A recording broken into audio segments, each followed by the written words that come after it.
स्क्रॅपचे weight करण्यासाठी digital weighing scale use करायचं आवश्यकता ह्यासाठी आहे कारण की त्यामध्ये तुम्हाला ॲक्युरेट वेट भेटणार तुमची वस्तूचा. कधी कधी काय असतो, जे जुने सिस्टम्स आहे, जे जुने वजन काटा आहे, त्यामध्ये तुम्हाला ॲक्युरेट वेट भेटणार नाही.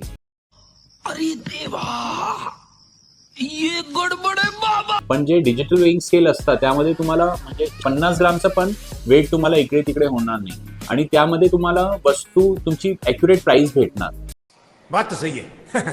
तुम्ही नॉर्मल वजन काटा केला तर त्यामध्ये ते तुम्हाला दिसेल 500 ग्राम म्हणजे अर्धा किलो आला. पण जे डिजिटल आहे तिकडे 1 किलो पण येऊ शकतो कधी कधी. तर त्यासाठी आपण डिजिटल वेइंग स्केलच यूज करायला पाहिजे. अजून एक डिफरन्स आहे की जेव्हा तुम्ही आपला स्क्रॅप देता त्यामध्ये समजा तुम्ही ॲल्युमिनियम दिला. ॲल्युमिनियमचा आज जे आमचे साईटवर आहे ते 150 ते 200 रुपये केजी आहे रेट. समजा तुम्ही नॉर्मल वजन काट्यावर त्याचा वेट अर्धा किलो आला, 150 रुपये पण आपण त्या वस्तूचा कॉस्ट पकडला तर 75 रुपये आला. पण तीच समजा 1 किलो आला तर तेच वस्तू तुम्हाला 150ने पण आम्हाला विकता येईल. तर त्यासाठी आपण डिजिटल वेइंग स्केलच यूज करा आपला स्क्रॅप देताना, जे की आमच्या प्लॅटफॉर्मवर हे सुविधा आहे. आम्ही डिजिटल वेइंग स्केल घेऊन येतो तुमच्या घरी आणि ऑल टाइप्स ऑफ स्क्रॅप आम्ही घेतो.